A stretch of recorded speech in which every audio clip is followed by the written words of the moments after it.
Something's changing in AI, and it's happening quietly. A free model, built far from Silicon Valley, is starting to outperform tools people pay for.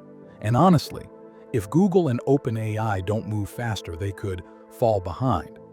This is Qwen Image Edit, and here's why so many creators are suddenly paying attention. Some AI editors keep you in a box. They decide what you can and can't create. Qwen Image Edit is the opposite.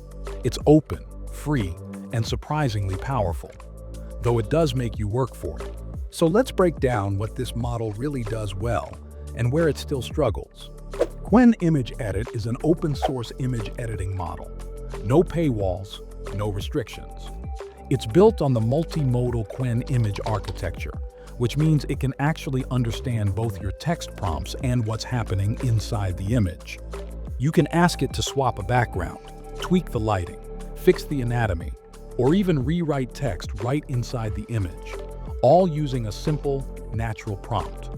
And you can run it however you prefer, instantly in a web demo, or locally inside ComfyUI if you want full control. Qwen Image Edit is one of those tools that quietly reshapes how people think about AI image editing. It's open source, free, and surprisingly capable, but it's not magic. It gives the best results when you understand how it works and take your time with it, not when you blindly throw prompts at it. What really sets Qwen apart is the level of control it gives you. You can feed it multiple references at once: a face, a pose, a background, clothing, and it won't just guess what you mean. It lets you guide the whole process clearly. From what I've seen, even something as simple as swapping an object in Nano Banana can distort the reference, while Qwen holds it together much better. That's why Qwen Edit works so well for creators who care about precision, consistency, and real creative direction. It's not a throw in a prompt and hope for the best situation. It's a proper, structured workflow. And that control goes way beyond basic edits. With LoRA modules, Qwen can keep a character consistent across multiple shots, something even big commercial tools like Nano Banana still struggle to do reliably. And because you're working inside ComfyUI, you can stack multiple LoRAs, route them through different nodes, and fine-tune how each one influences the final image, identity, pose, outfit, or even micro-expressions. For storytelling, branding, or any kind of video production, that level of consistency and node-level control is a huge advantage. But that level of power also comes with complexity.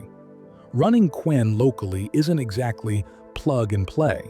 You'll need solid hardware, at least 12 gigabytes of VRAM, 24 is ideal, around 32 gigabytes of RAM, and a basic comfort level with Python, PyTorch, and ComfyUI nodes. For anyone who isn't technical, the setup can feel like a small project on its own. The new ComfyUI Cloud softens the blow by moving everything into the browser. No drivers, no installation, no headaches. But it's still early days for the platform. The model's results are generally impressive. Better human anatomy, more natural poses, and cleaner faces. It understands spatial relationships well, so scenes feel balanced instead of stitched together.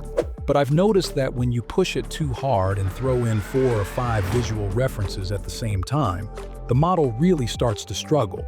In my tests, only 3 or 4 results out of 10 turned out exactly how I expected. The rest drifted into visual noise, lost structure, or simply missed the point. It doesn't mean the model is bad. It just seems very sensitive to overload. And honestly, after spending time with it, I get why. Qwen performs best when you guide it carefully, not when you dump everything on it at once.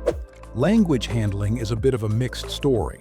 English and Chinese prompts are rock solid, and, to my surprise, Polish and Russian work really well too. But Spanish and Turkish still get tripped up, especially when the phrasing gets more complex. From what I've seen, it's getting better with every update, but it's definitely something to keep in mind if you're working in multilingual pipelines. I've learned to double-check non-English prompts just to avoid weird surprises. On the workflow side, Qwen gives you something most AI editors simply don't: privacy. Because you can run it locally, your images never leave your machine. And that's a big deal. I didn't fully appreciate this at first, but the more I worked with sensitive or client-related material, the more it mattered. There's something reassuring about knowing the entire process stays on your own hardware, with zero cloud uploads happening in the background. There's no data collection, no filtering, and no surprise safety layers deciding what you can or can't generate. That level of creative freedom is rare, and honestly, it comes with a bit of responsibility. Of course, it's not the fastest model out there. A standard render takes about a minute, and once you crank up the resolution or run it through an enhancer, it can easily hit 2 minutes or more. It's not designed for speed, it's designed for control and quality. And honestly, once I understood that, it made a lot more sense. If you're the type of creator who values fine-tuning and polish over instant results, Qwen slots into your workflow perfectly. But if you need rapid-fire generations, this definitely isn't the model that will rush things for you. All in all, Qwen Image Edit is powerful, private, and deeply customizable, but also unapologetically technical. It's the kind of model that gives back exactly what you put into it. If you're ready to handle the setup and learn its nuances, it can become a cornerstone in your creative toolkit. But if you're after quick, hands-off results, you might find it a little too demanding. It's not a model for everyone, and that's exactly why professionals love it. That was all for today. Stick around. We've got plenty more real, no-nonsense breakdowns coming your way. If you want to catch the next Workroom AI video, hit subscribe and tap the bell so you don't miss it.